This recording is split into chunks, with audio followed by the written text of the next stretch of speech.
बिस्मिल्लाहिर्रहमानिर्रहीम। अल्लाहुम्मा सल्लि अला मुहम्मद व अला आलि मुहम्मद। अस्सलामु अलैकुम वरहमतुल्लाहि वबरकातुहू। क्या आप जानते हैं कि कुछ लोग ऐसे होते हैं जो गुनाह छोड़ने की हज़ार कोशिश करते हैं, कस्में खाते हैं, वादे करते हैं, तौबा करते हैं, मगर फिर भी वही गुनाह उनके कदमों को दोबारा पकड़ लेता है। और कुछ लोग ऐसे भी होते हैं जो सिर्फ़ दुरूद शरीफ को अपनी ज़िंदगी में शामिल कर लेते हैं। उनकी ज़िंदगी से गुनाह आहिस्ता आहिस्ता खुद ही निकलने लगता है। ना कोई ज़ोर, ना कोई डांट, ना कोई दबाव, बस एक खामोश सा अमल जो अंदर ही अंदर इंसान को बदलना शुरू कर देता है। इसलिए आज की ये वीडियो आखिर तक ज़रूर देखिए। इंसान गुनाह क्यों करता है? क्या इल्म की कमी की वजह से, ईमान की कमज़ोरी की वजह से? नहीं, हकीकत ये है अक्सर गुनाह दिल की बीमारी होते हैं। और दिल की बीमारी सिर्फ नसीहत से नहीं जाती। दिल को बदलने के लिए दिल में नूर आना ज़रूरी होता है, और वह नूर दुरूद शरीफ से आता है।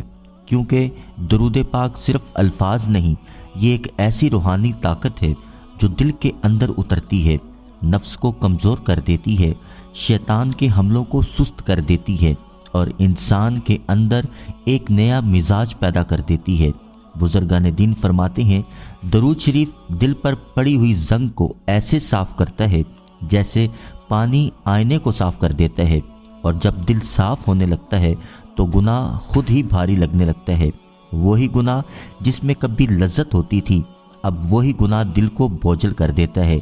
नींद में खलल आने लगता है, रूह में घुटन पैदा हो जाती है और इंसान को खुद महसूस होने लगता है कि ये रास्ता अब मेरे लिए नहीं। एक शख्स एक ख़ास गुनाह में बरसों मुब्तला था, बार बार तौबा करता फिर टूट जाता। एक दिन एक बुज़ुर्ग से पूछा, मैं क्या करूं? बुज़ुर्ग ने ना उस गुनाह का नाम लिया, ना डांटा, बस इतना कहा कि रोज़ाना 100 मरतबा दरूद शरीफ पढ़ा करो। बस चंद दिन गुज़रे, फिर हफ्ते में, फिर महीने में। वो शख्स कहता है, मैंने गुनाह छोड़ने की कोई कोशिश ही नहीं की, लेकिन मेरा दिल अब इस तरफ जाता ही नहीं था। अब सवाल ये है, दरूद शरीफ ऐसा क्यों करता है?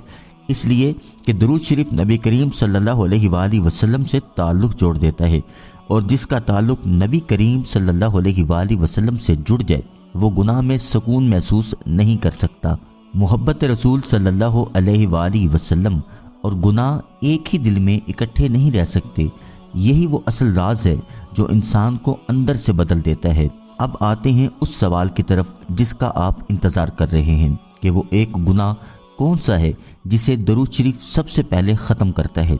बुजुर्गान दीन फरमाते हैं, दरूद शरीफ सबसे पहले दिल के छुपे गुनाह को ख़त्म कर देता है। वो गुनाह है बदनज़र, यानी गलत निगाह, हराम देखना, क्योंकि ये गुनाह दिल से शुरू होता है और दरूद दिल को बदल देता है। दरूद पाक पढ़ने वाला जब गलत देखने की कोशिश करता है तो उसका दिल उसे रोक लेता है। यह ज़बरदस्ती नहीं होती, बल्कि अंदर से पैदा होने वाली नफ़रत होती है। दरूद पाक का असर फौरी नहीं होता, मगर बहुत गहरा होता है। ये इंसान को शर्म अता करता है, हया पैदा करता है, तन्हाई में भी अल्लाह का एहसास दिलाता रहता है, और यही एहसास गुनाह का दरवाज़ा बंद कर देता है। इंसान आहिस्ता आहिस्ता महसूस करता है कि उसकी सोच बदल रही है, उसकी निगाह बदल रही है, उसकी तरजीहात बदल रही हैं। अगर आप वाकई ही किसी गुनाह से निजात चाहते हैं तो एक अमल आज ही शुरू कर दें। रोज़ाना फजर के बाद कम अज़ कम 100 मरतबा दरूद शरीफ पढ़ना अपने मामूलात में शामिल कर लें। कोई ख़ास अल्फाज लाजिम नहीं, जौन सा दरूद पाक आपको आसान लगता है वो आप पढ़ सकते हैं। नीयत सिर्फ एक हो, या अल्लाह मेरे दिल को पाक कर दे, और बस चंद ही दिनों में आप खुद महसूस करेंगे, आपका दिल कह रहा होगा कि अब मैं वो नहीं कर सकता जो मेरे रब को नाराज़ कर दे। याद रखिए, दरूद शरीफ सिर्फ ज़ुबान का अमल नहीं, ये दिल का इलाज है, और जब दिल ठीक हो जाए गुनाह खुद ही रास्ता छोड़ देता है। अगर ये बात आपके दिल को अच्छी लगी, दरूद पाक पढ़ के इस पैगाम को सदका जारिया समझकर शेयर कीजिएगा। क्या पता आज किसी की ज़िंदगी आपके एक शेर की वजह से बदल जाए। अल्लाह करीम आपको, मुझे, हम सब को दरूद पाक पढ़ने वाला, पढ़वाने वाला बना दे। आमीन सुमा आमीन।